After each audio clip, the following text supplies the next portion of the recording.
আমাদের সনাতন ধর্ম হচ্ছে সবচাইতে আদি ধর্ম।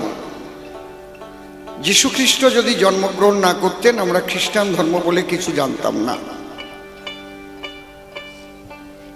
দিনের নবী হযরত মুহাম্মদ যদি জন্মগ্রহণ না করতেন, ইসলাম ধর্ম বলে কিছু পৃথিবীতে প্রচার হতো না। হতো কি? তার পূর্বপুরুষও পৌত্তলিক ছিল। কাবা ঘরে ৩৬৫টা মূর্তি ছিল, ভেঙে ফেলেছে, একটা ভাঙতে পারেনি শুধু। বুদ্ধদেব যদি জন্মগ্রহণ না করতেন, তাহলে বৌদ্ধ ধর্ম বলে কিছু জানতাম না। গুরু নানক দেবজি যদি জন্মগ্রহণ না করতেন, শিখ ধর্ম আমরা পেতাম না। তাহলে এদের পূর্বপুরুষ আগে কি ছিল? সবাই সনাতনী ছিল। সনাতন মানে ব্রহ্মই সনাতন, সনাতনী ব্রহ্ম। ব্রহ্মই সনাতন, আর সনাতন ধর্মই ব্রহ্মের ধর্ম, আদি ধর্ম। এই সনাতন ধর্ম সর্বশ্রেষ্ঠ কেন? সনাতন ধর্মের সাধনার স্বাধীনতা আছে। আপনি নিরাকারবাদী হতে পারেন, সাকারবাদী হতে পারেন, মাটি দিয়ে, কাঠ দিয়ে, পাথর দিয়ে মূর্তি করতে পারেন, গাছের পূজাও করতে পারেন, কুমিরের পূজাও করতে পারেন। আগে কুমির পূজা করতাম না আমরা? করেননি নাকি? পৌষ সংক্রান্তিতে আলোই গান গাইয়ে কি করেন? আপনি কি করেন? কেউ তো বাধা দেয়নি নাকি? মায়েরা হেঁচড়া পূজা করতো না? হেঁচড়া পূজার নাম শুনেছেন? কারা কারা হাত উঁচু করেন তো? হেঁচড়া পূজা করছেন কারা কারা? বাহ! আমরা পূর্বপুরুষ থেকে গোমাতার পূজা করি। ফাল্গুন মাসে গো ফা গুনা পূজা হতো, জানেন আপনারা? গোয়াল ঘরে নূতন যদি বাচ্চা দিত গাভী, তখন আবার ওই যে চালির গুঁড়ো বেটিয়ে বেটিয়ে তারপরে কলকে দিয়ে গায়ের সাপ দিত। জানেন তো আপনারা নাকি? কারা কারা জানেন? হাত উঁচু করেন। এখন যদি আমি সেই গাভীর পূজা করতে যাই, কবে শালা বিজেপিরে মিলে কি জ্বালায় পড়ছি। ও বিজেপির কয়দিন জন্ম? আমাদের হাজার হাজার বছর ধরে এটা সনাতনী সংস্কৃতি।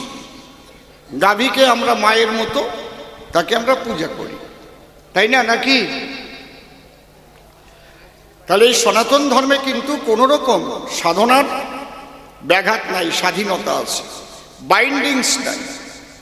নিরাকারবাদী অনেকে আছেন, কেউ শিব সাধক, কেউ কালী সাধক, কেউ রাম ভক্ত, কেউ হরিচাঁদের ভক্ত, কেউ ঠাকুর অনুকূলচন্দ্রের ভক্ত। আপনারা ভক্ত হবেন, কিন্তু আপনারা বিভক্ত হয়ে যাবেন না, ঐক্যবদ্ধ হন।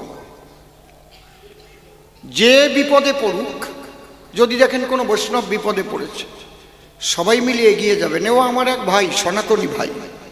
যদি মতুয়ারা ভাই ভালো হয়েছে, টিকিয়ালা বিপদে পড়েছে, গুতো খাক, তাই তোমারও গুতো সামনে আসে। যদি মতুয়াদের কেউ মারতে আসে, তোমরা বৈষ্ণবরাও ঝাঁপিয়ে পড়ো, কালী ভক্ত, রাম ভক্ত, যে যেখানে আসো। তাহলে এক কথায় হচ্ছে আমাদের সনাতনী ঐক্যবদ্ধতার বিশেষ প্রয়োজন, যেটা এতদিন আমাদের মধ্যে ভীষণ অভাব। অমক মতুয়া, অমক বৈষ্ণব, আরে যে যে নদীতে নৌকা ভাসাইছে, এক সাগরেই যাবে। আমাদের সনাতনে শিক্ষা দেয় এক শক্তি ছাড়া আর কিছু নাই তো, তাই না? তাহলে এই জায়গাটা আমাদের প্রতিজ্ঞাবদ্ধ হতে হবে যে আমরা এক সনাতনী। এই জন্য ঠাকুর রামকৃষ্ণদেব বলেছেন, যত মত তত পথ, যত মত তত পথ, কিন্তু গন্তব্য এক। এইটাই আমরা শিক্ষা পেয়েছি ছোট থেকে। মনে থাকবে তো আপনাদের? নাকি নাকি মালা নিয়ে গন্ডগোল বাঁধাবেন? ওর আশার মালা, ওর তুলসীর মালা, ওর রুদ্রাক্ষের মালা, এইগুলো ভুলে যান, তাই নাহলে বিপদ সামনে। কিন্তু ইসলামী দাওয়াত দেওয়া আরম্ভ করে দিয়েছে, কিন্তু খুব খারাপ অবস্থা আসবে সামনে, রক্ষা কিন্তু পাবেন না। এসে বলবে মাইক বন্ধ করেন, এখন আমাদের অন্য টাইম আছে। যদি আপনারা নিজেরা, আমি কোনো রাজনৈতিক কথা বলছি না, রাজনীতি যার যা ইচ্ছে সে করে বেড়ে গিয়ে, ওই জায়গায় আমি কিচ্ছু কব না। কিন্তু আমার ধর্ম রক্ষার জন্য আমাদের সবাইকে ঐক্যবদ্ধ হতে হবে। আমরা এক কথাই বলবো, আমরা সবাই সনাতনী। বলো, আমরা সবাই সনাতনী, আমরা সবাই সনাতনী। বসে শোনেন ভক্তপ্রাণ, সাধক কবি, প্রেমিক কবি, ভাবুক কবি, সকলের প্রাণের কবি, পরম শ্রদ্ধেয় দাদুগুরু প্রয়াত পাগল বিজয় সরকারের এই গান।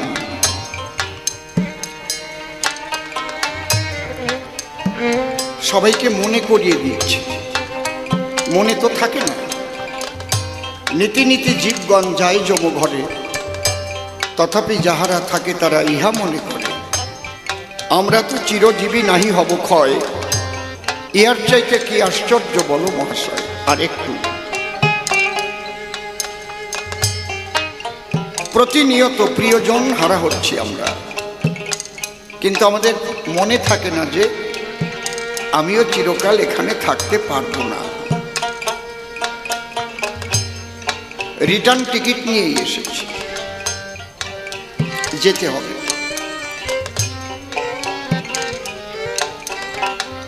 আলেকজান্ডার যখন মৃত্যুর শয্যায় শায়িত হয়েছিল, তিনটে কথা বলেছিল। বলে, আমি মারা গেলে আমার কফিনটা বহন করে যেন যারা আমাকে চিকিৎসা করেছে, সেই ডাক্তাররা, অন্য কেউ ধরবে না।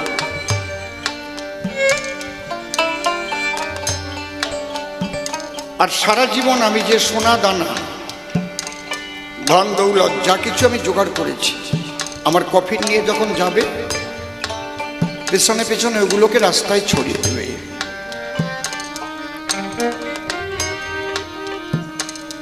আর আমার হাত দুখানা কফিনের বাইরে রাখবে। তখন তাকে জিজ্ঞেস করা হলো, স্যার আপনি এ কথা বলছেন কেন? বলছে, আমি বলে যেতে চাই যে পৃথিবীতে যত বড় ডাক্তার হোক না কেন, মৃত্যুকে ঠেকাবার মতো কারো ক্ষমতা নাই।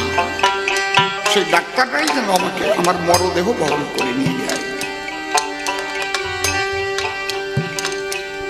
সাময়িকভাবে সুস্থ করতে পারে, কিন্তু মৃত্যু অনিবার্য। ইউনিভার্সাল ট্রুথ, চিরন্তন সত্য। আর এই সোনাদানাগুলো কেন ফেলে ফেলে যাবে জানো?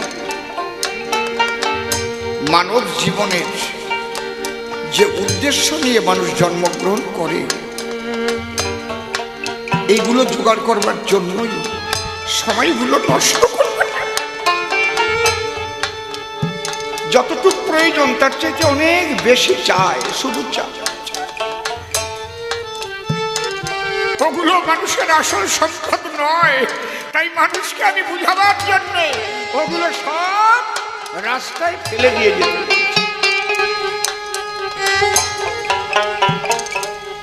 আর শেষ কথাটা, আমার হাত দুখানা টান টান করে রেখো, কারণ আমি সবাইকে দেখিয়ে যেতে চাই।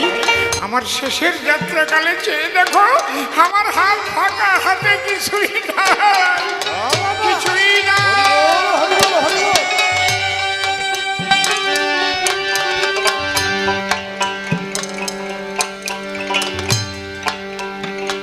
জন্ম সৃষ্টি করে যদি মৃত্যুকে সৃষ্টি না করা হতো, তাহলে মানুষকে ঈশ্বরকে বিশ্বাস করত?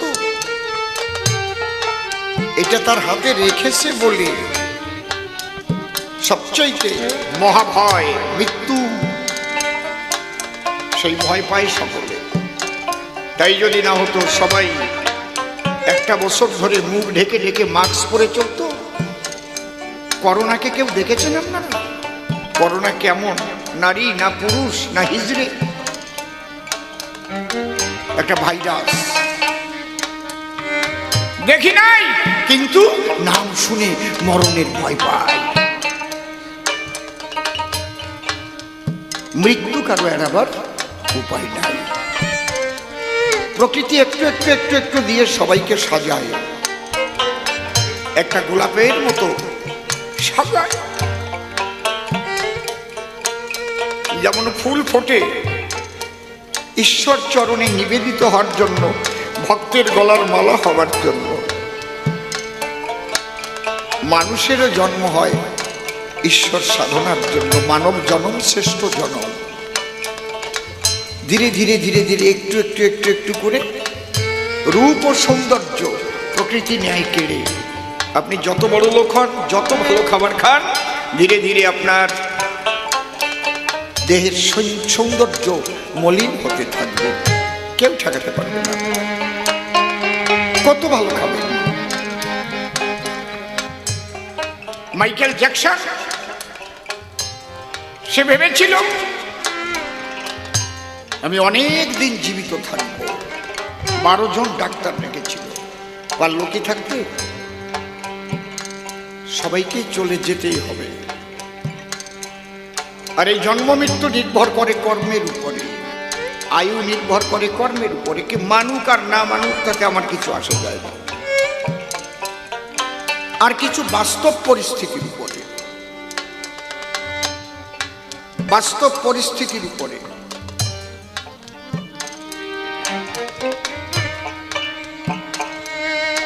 এই জন্যে আমাদের কিন্তু চিরকাল এই সৌন্দর্য থাকবে না, চিরকাল গায়ের বলও থাকবে না। যারা বৃদ্ধ হয়েছে তারা বুঝতে পারছে। সনাতন ধর্মের জন্ম নিয়ে নিজেকে বড় গর্বিত মনে হয়। কারণ সনাতনী যত আসর, সেখানে মানুষকে ত্যাগের শিক্ষা দেওয়া হয়, ঈশ্বরমুখী করা হয়। কোথাও একটা হিংসা শিক্ষা দেওয়া হয় না। ঈশ্বরের কাছে আমার নিবেদন,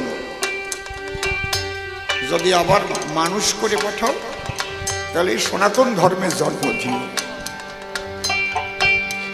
যদি কর্মের ভেড়ে কুকুরও জন্ম দাও, তাহলে যেন কোনো সাধুর আশ্রমে তার সেবার জন্য আমি থাকতে পারি। কোনো কৃষ্ণ ভক্তের গৃহে যেন আমি পাহারা দিতে পারি।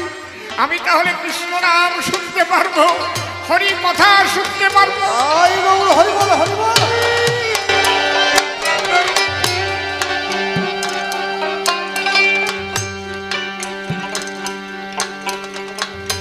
আমরা সকলের জন্য, সকল মনে থাকবে তো নাকি? ওই মতুয়ারা গেলি আমার কবা নাকি এ মতুয়ার দল, হট্টি পোলার পার্টি, তাই তুমিও তো হরি বলি কও নাকি কও? এই ব্যাপারটাকে আপনারা এখন মন থেকে মুছতে থাকুন। আর এর মূল কারণই হচ্ছে আমাদের কিছু কিছু গুরু গোসাইরা, ওরাই বেজাল বাদাইয়ে মানে গণ্ডিবদ্ধতা শিক্ষা দিয়েছে। ওদের সাথে মিশে না, ওদের কাছে যাইয়ে না। বুঝতে পারছেন? এই জায়গার থেকে বেরোতে হবে। আমার সামনে এইসব গুরুরা পড়লি তো বোঝেন কি হবে তাদের। আমি চাইছি সনাতনীদের ঐক্যবদ্ধ করা, আর কিচ্ছু না। আমার ধর্ম রক্ষা না হলে আমার যে পরবর্তী প্রজন্ম, আমি কোথায় রেখে যাব? জায়গা থাকবে? হরিবল, হরিবল। শ্রী ঠাকুর ভবা পাগলা বলেছিলেন, আমি বললাম পাগল, পাকিস্তান তো ঘাউরি ক্ষেপণাস্ত্রের মাথায় অ্যাটম বোম নিয়ে বসে আছে, ভারতকে আক্রমণ করবে, তো ভারতবর্ষ ধ্বংস হয়ে যাবে না?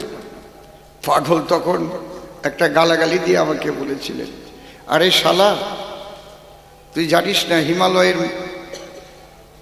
পর্বতের গহ্বরে যে সিদ্ধ মহাপুরুষরা রয়েছে, শক্তি সম্পন্ন, এবং হরি নামের দ্বারায় ইথারের মধ্যে যে অ্যান্টি অ্যাটম তৈরি হয়ে আছে, কোনোদিন ভারতবর্ষকে কেউ ধ্বংস করতে পারবে না। সাধুরা আমাদের দেশের শক্তি, মহাশক্তি। তারা তো অন্য কিছু আর চায় না, তারা একবারের বেশি খায়ও না। আমাদের যে মহাশক্তি, এরা কিন্তু কাউকে হিংসা করা শেখায় না কখনো।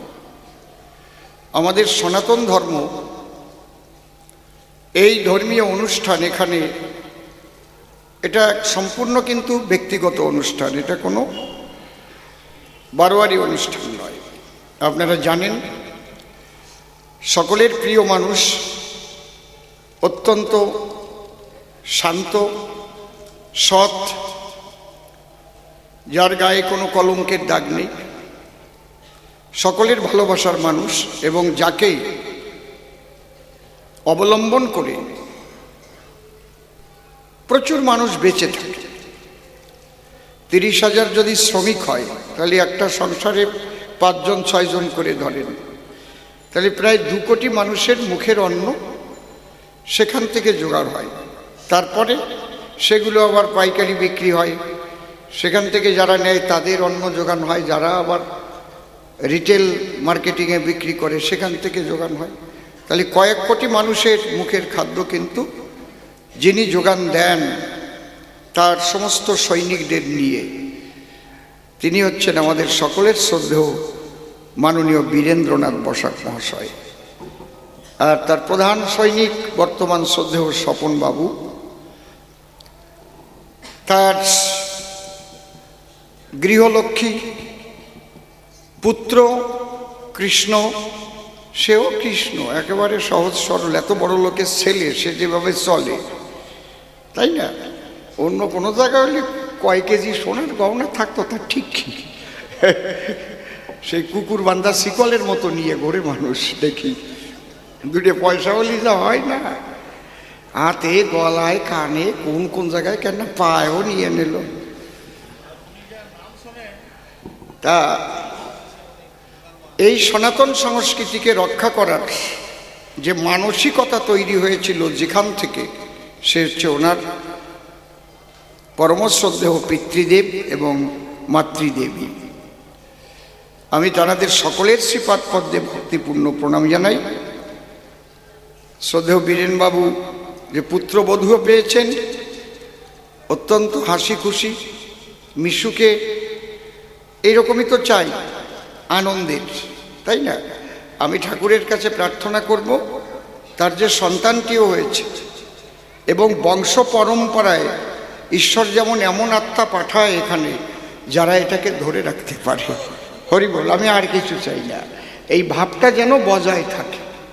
এটা খুব কঠিন জিনিস যে কথাটা এখন বললাম, কারণ এক একটা সংসারে যদি পরম্পরায় সেই ভক্ত সন্তান জন্মগ্রহণ না করে, তাহলে পূর্বপুরুষের সেই যে ভাবধারা সেটা কিন্তু ধরে রাখার আর ক্যাপাসিটি হারিয়ে ফেলে তখন, তাই না?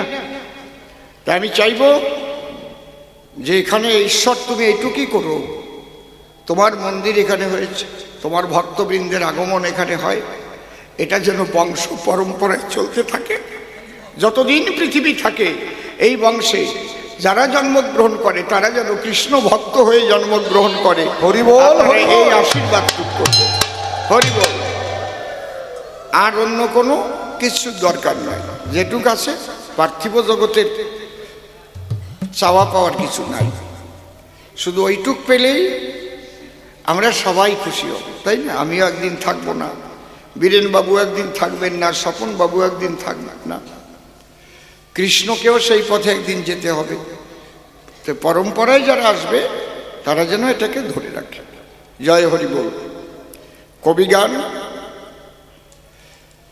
এটা নবরসের গান, বিভিন্ন রস সংমিশ্রিত অবস্থায় কবিগান পরিবেশিত হয়। আমরা তত্ত্বকথাও বলি, তার মধ্যে দিয়ে মাঝে মাঝে একটু হাস রহস্য করি, কারণ শ্রোতা তো আর একরকমের থাকে না। কালকে এক জায়গায় গান গাইতে গেছিলাম, একজন, সে তো গল্প যখন আরম্ভ হয়েছে, একটা গল্প, কেন গল্প বলা হচ্ছে, ওরে বাবা, তার চেনা গরম হয়ে উঠেছে। কবিগানের সে কবিগান সম্পর্কে জানেই না। আমার গুরুদেব পরমশ্রদ্ধেয় প্রয়াত রসিকলাল সরকার, তার প্রত্যেক কথায় যেন ফোটে ফোটে রস ধরত, তাই না? আবার মানুষ চোখের জল ফেলত। এটাই তো কবিগান, শুনলে বাড়ে অনেক জ্ঞান। এই জন্যে কবিগানের আয়োজন হয়।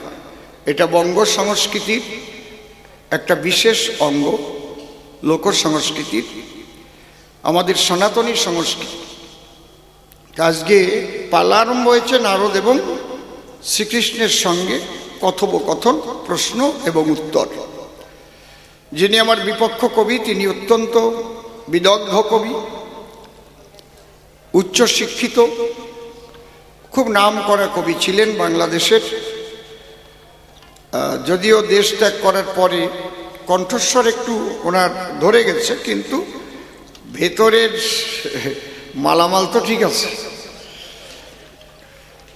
অত্যন্ত জানাশোনা শ্রদ্ধেয় দাদা নিশিকান্ত সরকার, আমি তাকে শ্রদ্ধা জ্ঞাপন করি। আর যখন নারদ হবেন তখন দেখা যাবে না কি করা যায়। কি আমি তো এখনো কৃষ্ণ হই নাই, আমি কৃষ্ণ হব যখন আর নারদরে পাবো যখন, সেই সময়ের ব্যাপার আলাদা হবে। তো উনি ভালো ভালো প্রশ্ন করেছে।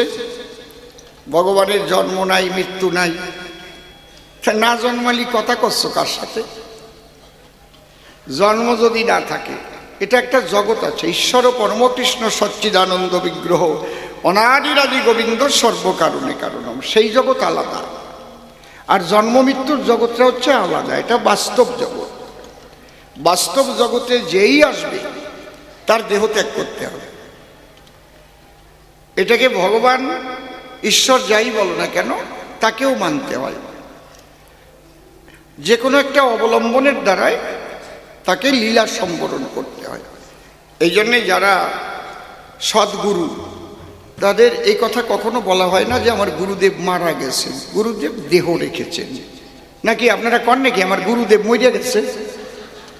কেউ কয়, আর ও ঘন ঘন করছে তুমি মরো কেন, মরো কেন? ও আমারে মারিয়েই ছাড়বে আর কি। মানে আমি মরবো কেন? মানুষ তো বেঁচে থাকতেও মরে, আবার বেঁচে মরার পরেও মানুষ মানুষের পূজা করে, করে না? আবার বেঁচে থাকতেও মরে।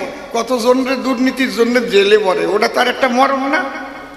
যত বড় পদাধিকারী তারে যদি জেলের মধ্যে ভরিয়ে থয়, আসাম ছায়ের মতো একটা চেহারা হয়। তারপরে হ্যাঁ, যেই জেলে যাওয়ার সময় হয় অমনি পড়ে যায় সব, হার্ট অ্যাটাক করে গেলাম।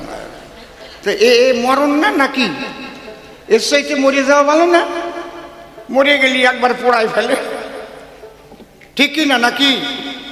তো মরা কও কাটে, বাঁচিয়ে থাকতেও মরে, আবার মরে গেলেও মানুষের কর্মের দ্বারাই মানুষ তার পূজা করে। ও ঘন ঘন কি করে কয় তুমি মরো কেন, তুমি মরো কেন? এটা বলা যায়? আপনারা তো বোঝেন, তো বোঝেন না। আর বুঝলিও আজকে কবে না, তো আজকে বলদ সাজিয়েছে আর কি। তাহলে আমরা একটা ধ্বনি দিয়ে আরম্ভ করে দিই নাকি? হরি বল। সর্বশেষ আমি আপনাদের একটা কথা বলবো, যে কথাটা আমি প্রত্যেক জায়গায় বলছি, বলা বিশেষ প্রয়োজন বলে মনে করছি। আমার ধ্বনির মধ্যে দিয়ে বুঝতে পারবে। জয় জয় রাধা কৃষ্ণ নিতাই গৌর রাম সীতা মাতা পিতা হরিচাঁদ গুরুচাঁদ প্রেমানন্দে হরি হরি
কেবল যাই যাই যাই যাই বলে উঠে সেজন। আকাশ বাতাস ধনিয়া ধনিয়া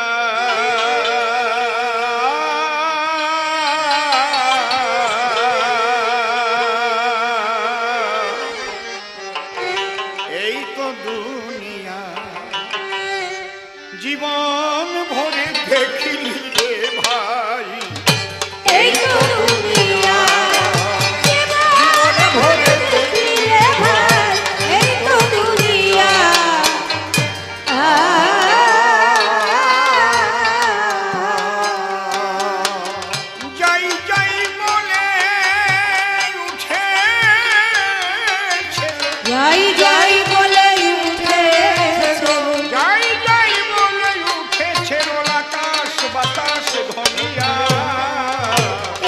দুনিয়া জীবন ভরে দেখলি রে ভাই এই তো দুনিয়া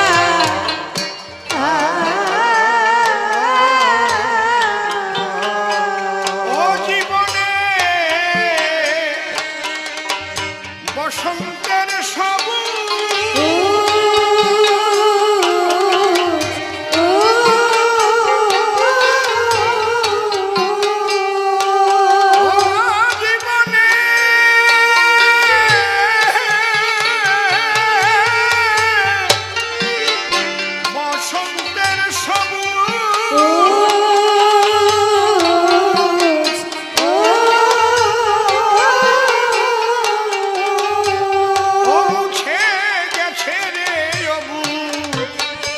সংসারের সংঘাতে তবু হলো না তোর বুঝ হলো না তোর বুঝ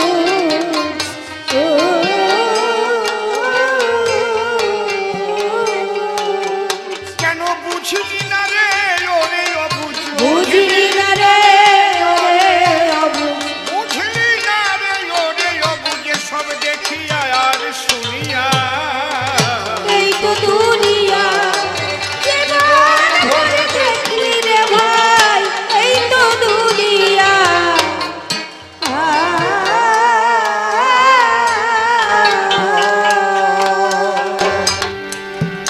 বড় আনন্দ হয়, গর্ব হয়।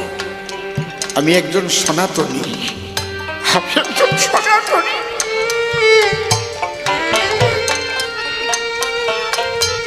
আমি সেই ধর্মে জন্মগ্রহণ করিনি যে ধর্মের মানুষ অপর ধর্মের মানুষকে হিংসা করে, অপর ধর্মের নারীদের ধর্ষণ করে, অপর ধর্মের মানুষের বাড়িঘর জ্বালিয়ে দেয়, পুড়িয়ে দেয়, অপর ধর্মের মানুষকে তাদের ধর্মীয় ক্রিয়াকর্ম যাতে না করতে পারে তার জন্য তাদের উপাসনায় যেখানে করে পূজা পার্বণ সেগুলো ভেঙে চুরমার করে দেয়। আমি সেই ধর্মের মানুষ যে ধর্মের সবাইকে ভালোবাসতে শিখায়, গাছপালা পশু পাখি সবাইকে ভালোবাসতে।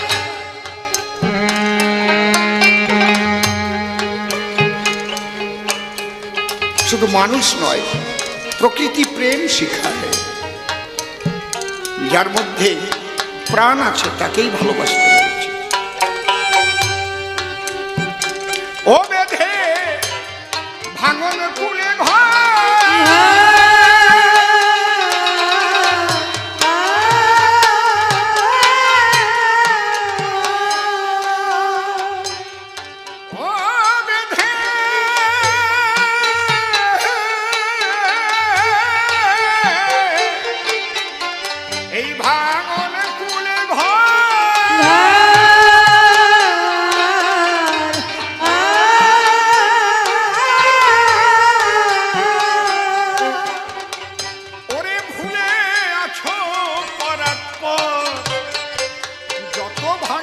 কত গড়ে এই সে নদীর চর, এই সে নদীর চর।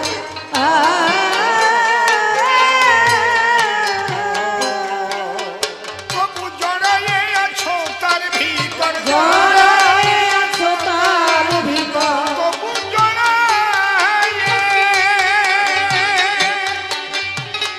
জড়াইয়ে আছো তার ভিতর, মায়াকে জানে দুনিয়া। এই তো দুনিয়া জীবন ভরে দেখলি রে ভাই এই তো দুনিয়া।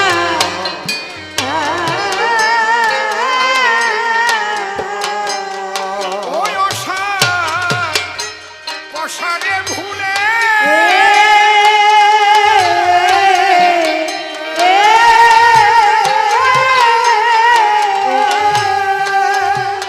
ওরে আশার বাসা তার মূলে, দুয়ারে দেওয়া ঘরের কপাট দিলি না খুলে, দিলি না খুলে।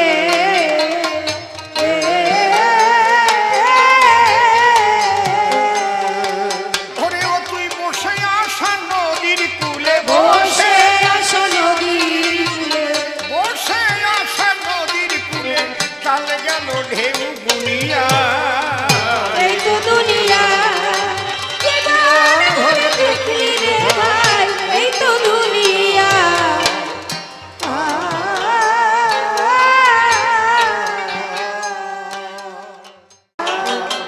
হাজার বাতি আলোর বহর হাজার বাতি জেলে হাজার বাতি আলোর বহর তবাঙ্গ মেলা বুঝতে পারি দয়াল তোমার কেমন খেলা বুঝতে পারি দয়াল তোমার কেমন খেলা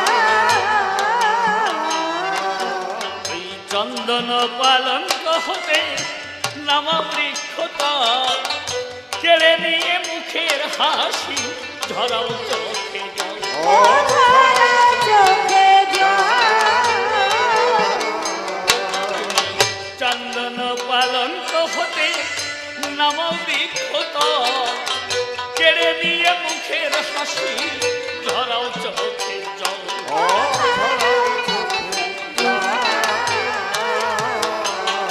আমি নীরবে ভাবি অবিরল নীরবে আমি নীরবে ভাবি অবিরল নিরজনে একেলা বুঝতে পারি দয়াল তোমার কেমন খেলা বুঝতে পারি দয়াল তোমার কেমন খেলা অধম নিশি বলে কাদাও যত তাতে দুঃখ নাই যে ফলে লাগে ভালো আমায় করো তাই ও আমায় করো তাই অধম নিশি বলে কাদাও যত তাতে দুঃখ নাই যে ফলে লাগে ভালো আমায় করো তাই ও আমায় করো তাই আমি প্রতিক্ষণে তোমারে চাই প্রতিক্ষণে আমি প্রতিক্ষণে তোমারে চাই পাই যেন শেষের বেলা বুঝতে পারি দয়াল তোমার কেমন খেলা বুঝতে পারি দয়াল তোমার কেমন খেলা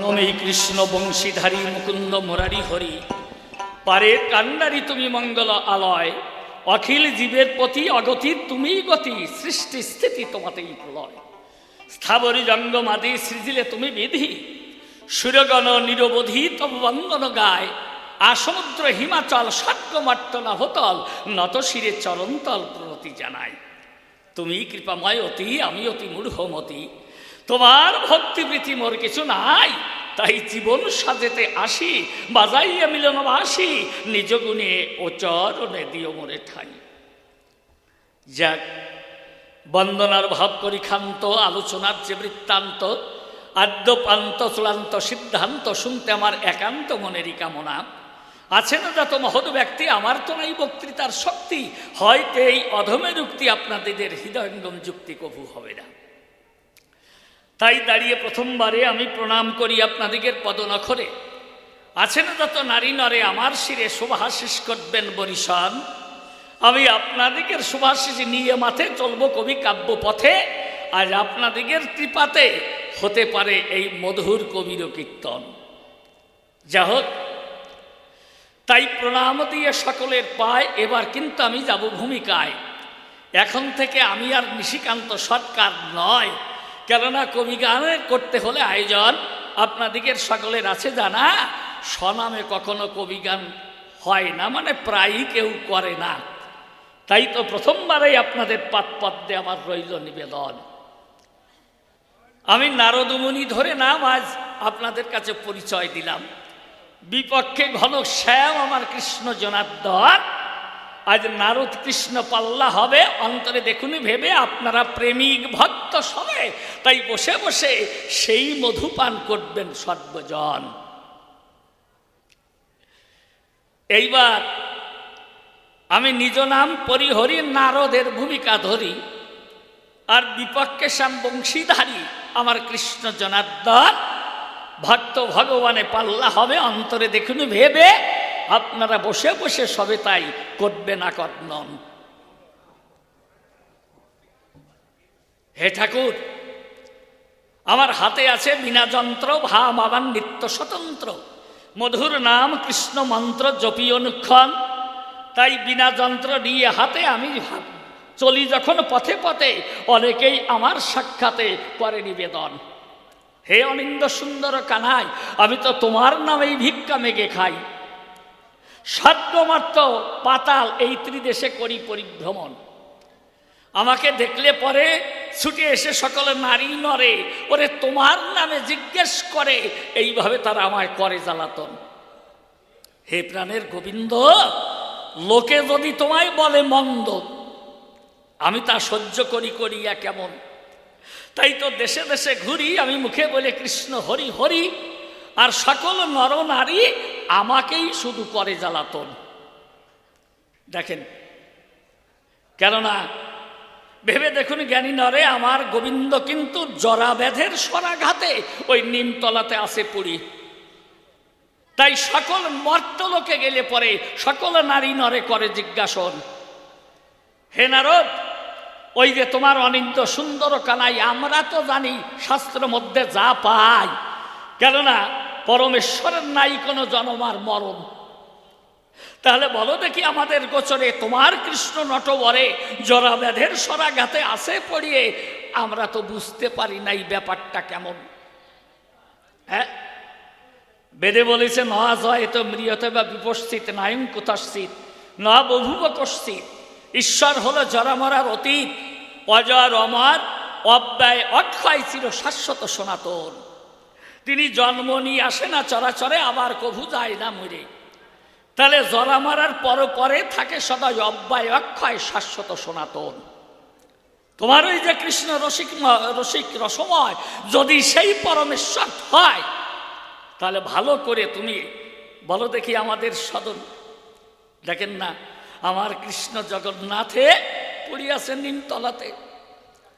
আমি সংবাদ পেয়ে সাথে সাথে অমনি গোবিন্দের কাছে দিলাম দর্শন।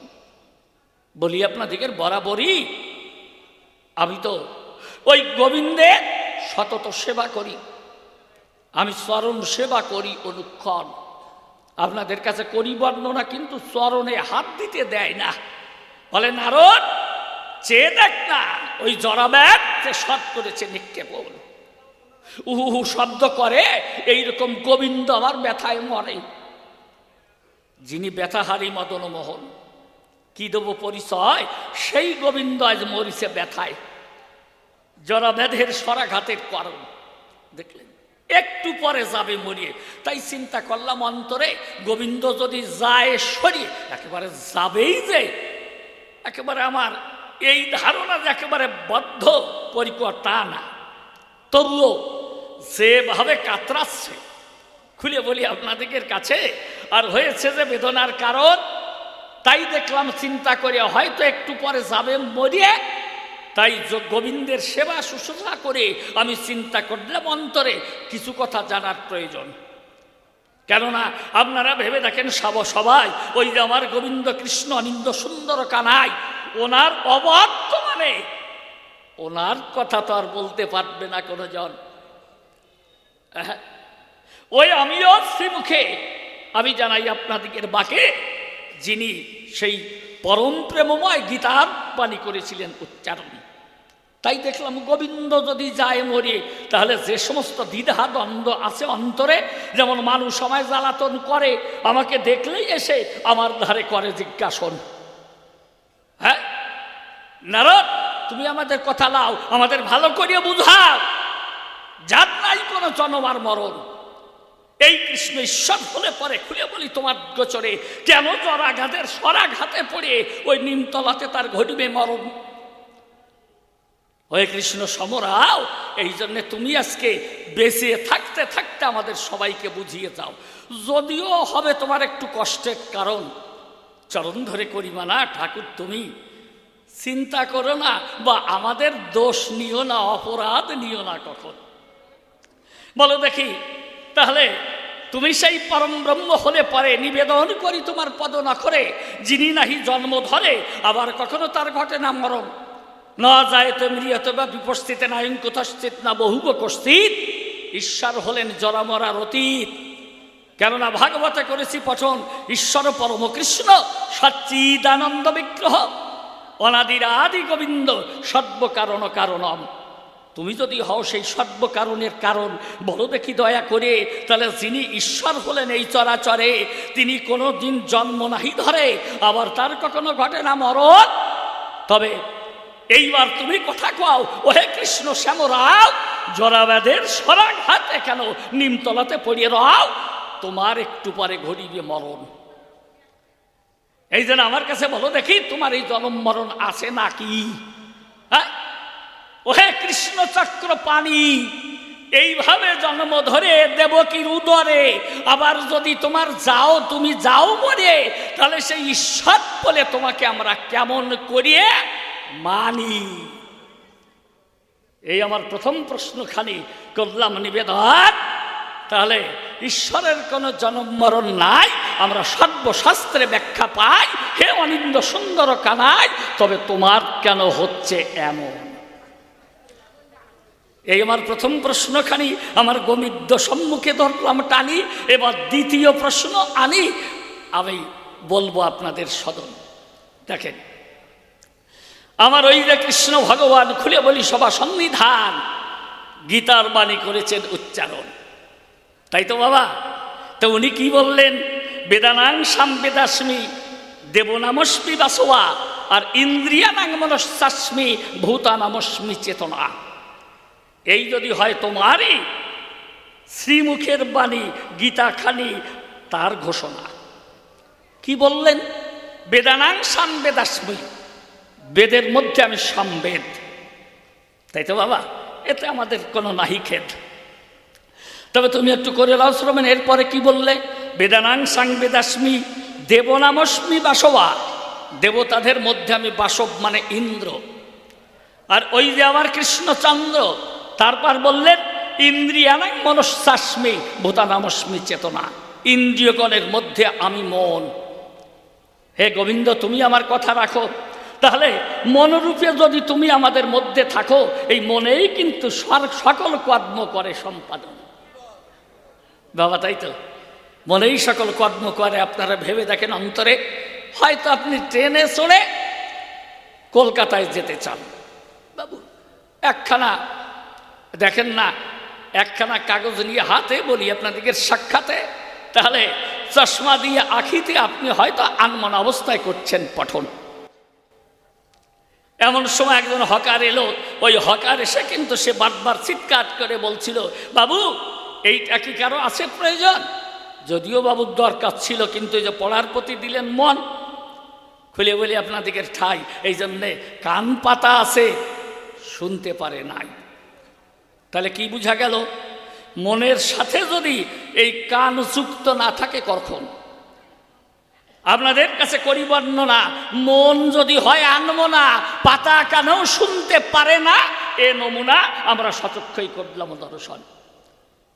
ছোট্ট একটা ছেলে যায় স্কুলে, রাত্রিকালে পড়ার টেবিলে ওই বইয়ের পাতে মন দেয়, মন তার বইয়ের পাতে ছিল। এমন সময় ঘড়িতে 12টা বাজার সংকেত ধ্বনি হলো, ঢং ঢং ঢং ঢং করে ওই দেয়াল ঘড়িতে শব্দ হয়। যখনই ঘড়িতে হয়েছে শব্দ, মা অন্য রুমে ঘুমিয়েছিল, ওই শব্দ হয়ে ক্ষুব্ধ, তাড়াতাড়ি উঠে গিয়ে ছেলের কাছে কয়, আদর করে ছেলের মুখে দিয়ে চুমো, ডাক দিয়ে বলে ছেলেটার কাছে, বাবা ওই ডাক ঘড়িতে রাত্রি 12টা বেজে গেছে, এখন পড়া ছেড়ে তুই ঘুমো। ছেলেটা বলে উঠল, ওমা কখন বাজলো, আমি তো শুনতে পারি নাই তখন। দেখেছেন? তাহলে কান কিন্তু পাতাই ছিল। একটা ওই শব্দ হচ্ছে, হ্যালো, যেভাবে করলে ভালো হয় তুমি সেইভাবে করে দেবে। মাইকটা খুবই সুন্দর, সত্যি মাইক খুব ভালো, আরো ভালো আমাদের মাইক ম্যান। হ্যাঁ, তাই প্রথমেই ধন্যবাদ করি জ্ঞাপন, হ্যাঁ, প্রণাম দিয়ে মাইক ম্যানের চরণে, খুলে বলি সবার সন্নিধানে। তাহলে আমাদের ভিতরে আছে যে মন, কান পাতা থাকে। ভেবে দেখুন জ্ঞানী লোকে, যিনি মন যদি না থাকে, যুক্ত না থাকে, তাহলে পাতা কানাও মানুষ করে না শ্রবণ।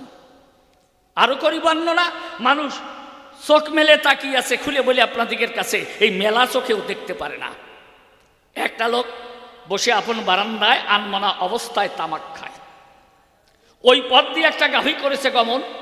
কিছুক্ষণ পরে গাভী অন্বেষী ব্যক্তি ওকে প্রণাম করে বলে, বাবু এই পথ ধরে আমার ওই গাভীটা কি করেছে গণ?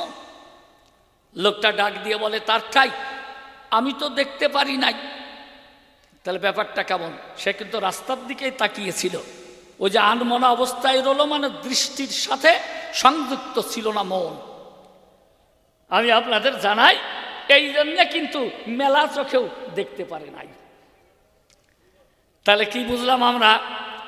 যে মন যদি আনমনা থাকে, ভেবে দেখুন জ্ঞানী লোকে, তাহলে মেলা চোখে যখন দেখা হয় দায়, পাতা কানেও মানুষ শুনতে পারে না। আপনারা করে দেখুন বিবেচনা।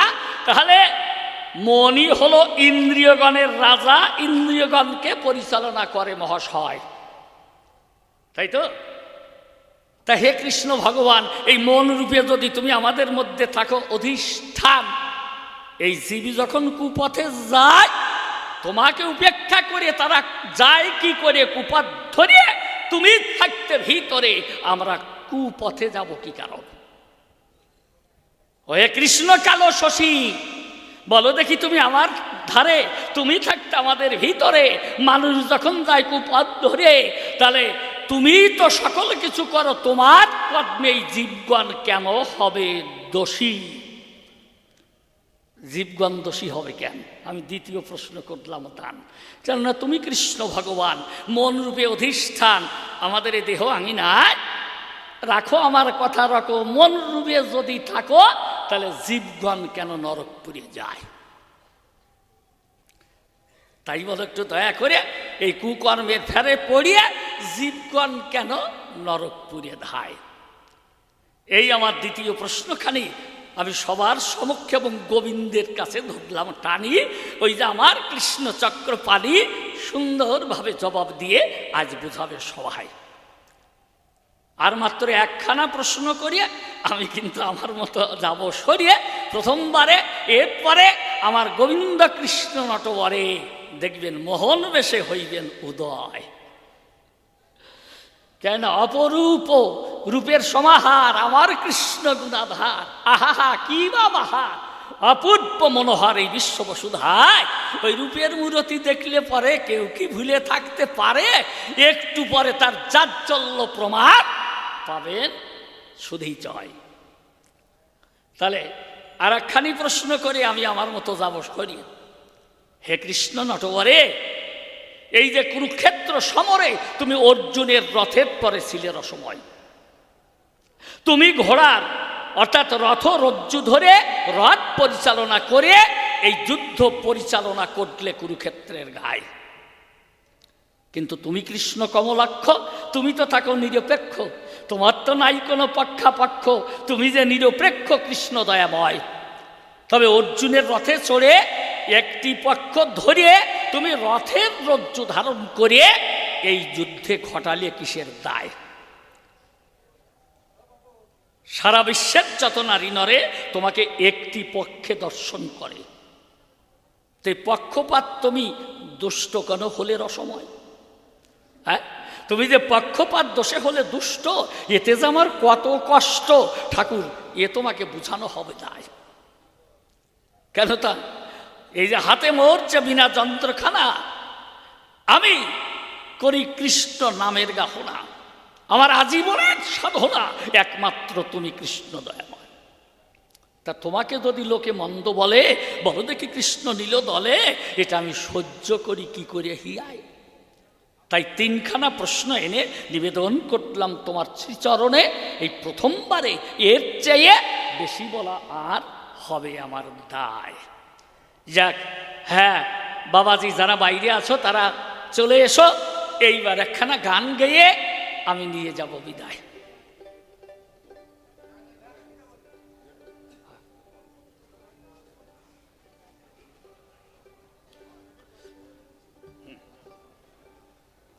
যাই হোক,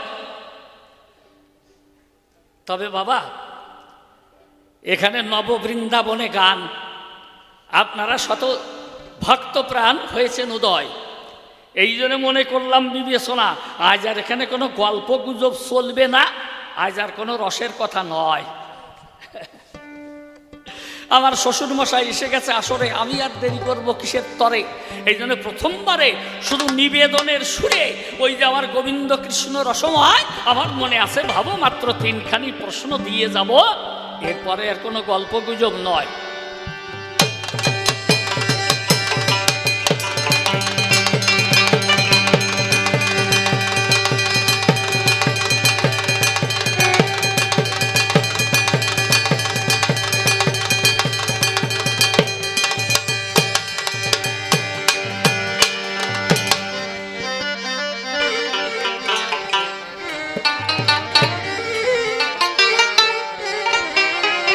তারপরে দেখি যদি আমার গোবিন্দ গল্প বলে, আমি তো উনি চলে গেলে আমার আবার দ্বিতীয় আসক্ত রয়। মনে আছে ভাবো, আমি কিন্তু নারদ, আমার কেউ গতি কেউ করতে পারে না রোধ, কিন্তু আমার ইষ্ট দেবতা সব কিছু ধরে দিয়েছি তার রাখা পায়।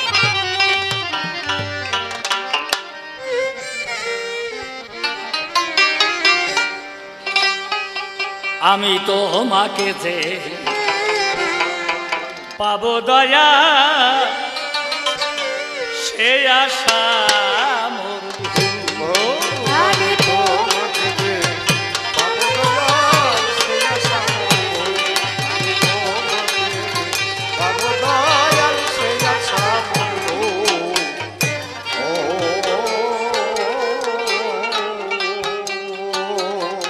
আমার মরুমায়ে মন বাগিচায়, মন বাগিচায়, মরুমায়ে মন বাগিচায় ফুটলো না ভক্তি। তোমাকে যে পাবো দয়াল, সে আশা মোর। আমি তোমাকে যে পাবো দয়াল, সে আশা মোর।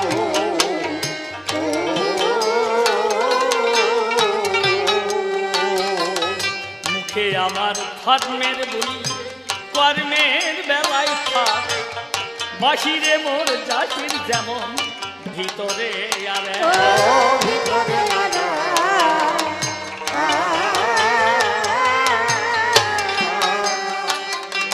এই মুখে আমার ধর্মের বলি, কর্মের বেলায় থাক, বাহিরে মোর জাতির যেমন, ভিতরে আর এক।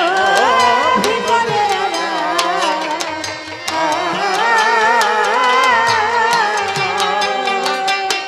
আমার মন মুখে রয় ভীষণ ফারাক, আমার মনে মুখের ভীষণ খারাপ। আমার মন মুখে রয় ভীষণ ফারাক, জাগ জামকে রই মজদুর।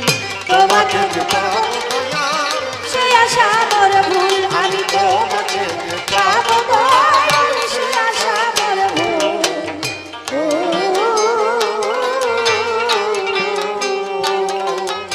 অবহেলায় কেটে গেল সারাটি জীবন, একদিনও না তোমার নামে ছোটল মোর ও ছোট মোর নয়ন,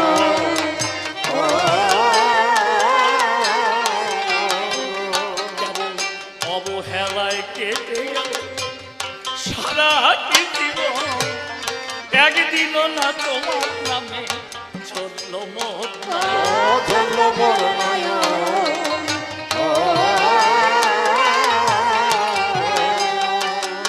যদি ধরতাম সাধু গুরুর চরণ, যদি ধরতাম সাধু গুরুর চরণ, পাটুলেতে পেতাম তোমাকে যে পাবো দয়াল, সে আশা মোর ভুল। আমি তোমাকে যে পাবো দয়াল, সে আশা মোর ভুল।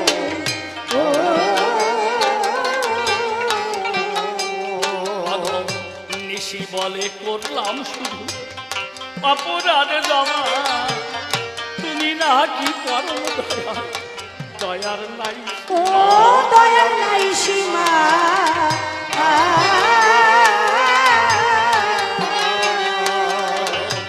নিশি বলে করলাম শুধু অপরাধ জমা, তুমি না কি পরম দয়াল, দয়ার নাই। ও দয়ার নাই সীমা।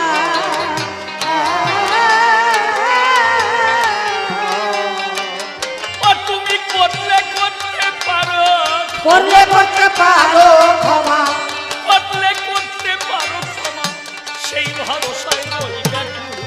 তোমাকে যে পাবো দয়াল সেই আশা মরব, তোমাকে যে পাবো দয়াল সেই আশা মরব।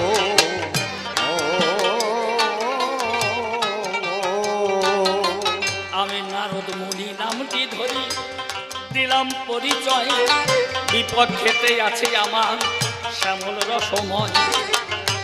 বেদের ব্রহ্মের নাকি তার জন্ম মরণ নাই, তুমি কেন পড়ে গেছো বলো হে কানাই। জন্ম নিয়ে এই জন্ম নিয়ে যদি মরে আমি জানতে চাই, সে তাহলে ঈশ্বর বলো কি করে হয় তাই। যার কোনো জন্ম নাই এবং মৃত্যু নাই, না যায়তে ম্রিয়তে বা বিপস্থিত নায়ন কুতাস্থিত না বহু উপস্থিত। তাহলে তুমি জন্ম নিয়ে এসেছিলে ওই দেবকীর উদরে, আবার জরা ব্যাধের সরাঘাতে যাচ্ছ তুমি মরে। পরমেশ্বর বলে তোমায় কেমন করি মানি, ভালোভাবে জবাব দেবে শ্যামল চক্রপাণি। আমাদের এই দেহের মধ্যে তুমি হলে মন, এই নিজ মুখে গীতার মধ্যে করলে উচ্চারণ। তাহলে ইন্দ্রিয়গণের মধ্যে যদি মন রূপে রাও, ভালোভাবে জবাব দিয়ে তুমি আমারে বুঝাও। মনেই সকল কর্ম জানি করে সমাধান, তাহলে মন রূপে যদি তুমি এবার থাকো অধিষ্ঠান। মনের ইশারাতে সবাই কর্ম বটে করে, এই জীব কেন যাবে বলো ওই না নরকপুরে। তোমার কর্মের ফেরে কেন জীব হবে আজ দোষী, ভালোভাবে জবাব দেবে হে কৃষ্ণ কালো শশী। আর খালি প্রশ্নই আমি তোমাকে জানাই, অর্জুনের রথের পরে নিয়েছ যে খাই, নিজের হাতে রথরজ্জু করিয়া ধারণ, এই যুদ্ধের নায়ক বলে হইবে কঞ্জন। তাহলে নির্গুণ ব্রহ্ম তুমি জানি চরাচরে, কেন হলে সারথি ওই রথের পরে। নির্গুণ ব্রহ্ম বলো কি করে বা হয়, সারথি হইয়ে যদি তুমি থাকো রসময়। এই দেহ রথের সারথি তুমি মোদের আছে জানা, তবে কেন অর্জুনের রথে কৃষ্ণ কেলে শোনা। এই তিনখানা প্রশ্নই আমি করলাম নিবেদন, প্রথমবারে আত্মাহারে বলবো না কখন, তবে আর বেশি বলে দরকার নাই। আমার মতো আমি এখন ছেড়ে দিয়ে যাই। সভাতে আছেন যত সভাসদ জন, একে একে প্রণমিব সকলে চরণ। সকলে এই আশীর্বাদ করিবেন আমারে, চিরঞ্জন ভাসতে পারি কবির সাগরে। সভাতে আছেন যত মাতৃজাতি, আপনাদের চরণে হই যে প্রণতি। সকলে আশীর্বাদ করিবেন আমারে, কোনো ভুল ত্রুটি যদি হইয়া বটে পরে সন্তান রূপে এবার করে করবে ধারণ। এইমাত্র মায়ের প্রতি রইল নিবেদন, তবে আর বেশি কথা বলবো না। তবে এইখানে চলেছে ও কাব্য আলোচনা, এই পর্যন্ত পরীক্ষান্ত রাধাকান্ত শরীর প্রেমানন্দে ভক্তবৃন্দে বলুন হরি হরি।